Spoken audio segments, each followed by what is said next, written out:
ادع إلى سبيل ربك بالحكمة والموعظة الحسنة. Selamu aleykum ve rahmetullahi ve berekatuhu muhterem aziz kardeşlerim. Elhamdülillah Ramazan ayına ayak bastık. Biz Ramazan ayında köpkene hatalar başkarabız, kılabız. Sizin bilen kaybir hatalar turunda sileşip gitesim kile. Ramazan ayında yeş kılınatırgan hatalarının birisi urazaga karata bulgan nadandık. Yani uraza şartların ütemev hem borçların tiyiş derecede bilirge tilemev. Nersene urazanı bıza, nersene urazanı bızmay. Kay vakitte kişiler urazaga kirişken vakitte bunun turunda bütün nebirese bilmiler. Əzirlik Ramazanga, urazaga yok diyerlik. İkinci hata olda bulsa keyif safa bilen ütkeru. Yani köpçülük halk bugün günde Ramazan ayın kafelarda, restoranlarda muzika bilen karşı alalar, tünü boyu keyif safa kırıp, ibadet uğruna, teheccüd uğruna kirekmegen boş gameller bilen meşgul. Radyo, televizorlarını qaraw, tınlaw, haminde marhaban ya Ramazan dip jırlap jiriler. Lakin bu ay Kur'an ayı, Kur'an'ı okumuylar. Kur'an okuyuk, izgilik kılıyuk. Bu ay bit izgilik ayı. Üçüncü hata olda bulsa sebepsiz urazanı kaldırу. Bugün bulduralmıyım indi min, işim көп indi minim. Indi min ağır halde indi. Dip nefsine gine tayanıp urazanı kaldıruşlar az tügül. Taravih namazına karata bulgan ihtibar bite.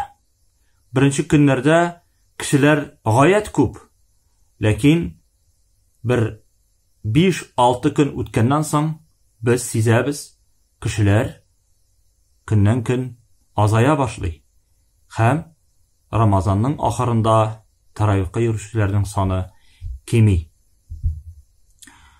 Tağın bir hatalarının birisi ola bulsa, muhterem aziz kardeşlerim, bizning yaşlarımız arasında kılınatırgan ol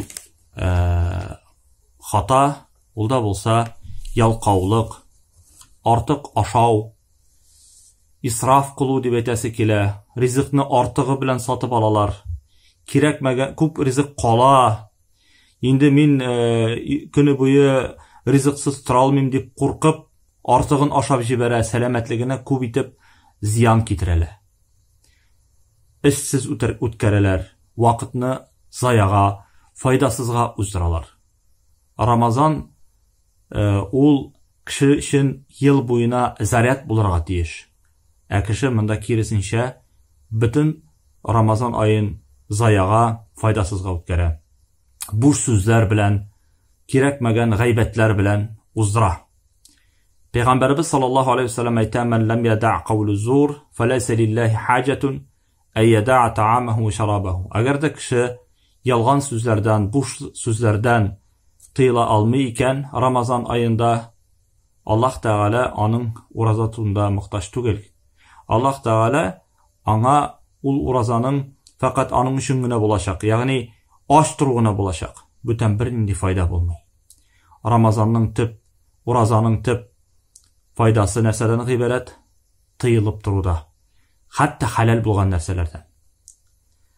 İndi Ramazan ayındağına qaybir kişiler namaz okuylar. Tağın bir hata. Ramazan ayı bilen gine şeklenməsək idi. Ramazan ayı namazga kiletirgan ay bulup, onları kalgan yıllarını da urazada hem namazda ütkerirge nasip bulsaydı deyip Ramazan'a kirişirge gerek. Bizden nişik başta namaz okuylar Ramazanda, xəmirdən də tıyılıp turalar qaybirləri, taravihqa da jiriler, Ramazan bütüge tağın şul günahlarga qaytalar. Aytib ketkenimşe Ramazan ol yıl davamında bizge bir zaryat bularga tegish. Niyetni kişten kılmıylar. Акыллы кеше ниятне Рамазан айы буена кылырга тиеш. Һәм һәр кичне ниятен тикшереп, яңадан ниятне яңартып торырга тиеш. Иртә белән сәхәр җиткәч кенә түгел, кичтән үк ниятне кылсак иде. Инде ахлаксызлык, сабырсызлык күрсәтмәскә тиешбез. Рамазан айы буена без кай вакытта психланабыз, талашабыз. Ләкин бу кешенең сабырсызлыгы Рамазанның тиешле дәрәҗәсенә китермәскә мөмкин. Ягъни кеше файдасын алмаска мөмкин. Ифтарны кичектерү. Кай вакытта ифтар килеп җитүгә мәзиннең азан әйткәнен әйтеп бетергән көтәбез. Пәйгамбәрбез саллаллаһу алейһи ва саллям әйткән, кеше хәйрлеккә ирешмәс, ифтарны ашыктырганча кадәр дигән. Әгәр дә без ифтарны ашыктырсак, хәйрлегә ирешербез. Мәзин Аллаһу әкбәр түгел, Аллаһу дип әйтүгә без авызыбызны ачарга тиеш. Ул теге кеше үзенең көчле, гайрәтле дип күрсәтәсе килә инде, соңрак авызын ачып. Юк, без киресенчә Аллаһ Тәгалә каршында үзебезнең зәгыйфлегебезне белдерергә тиешбез. Аннары дуга кылмау ифтар вакытында. Ифтар җитер алдыннан 1-2 минут кала булса да дуга кылырга өйрәнегез. Менә бу вакытта иң күп ишрак дуганың кабул кылуына вакыт, ягъни ихтималы күбрәк бу вакытта. Гомумән ифтар кылганча кадәр ураза тоткан кешенең дугасы кабул була дигән. Аннары мәсәлән, кай вакытта кешеләр сәхәргә тормыйлар.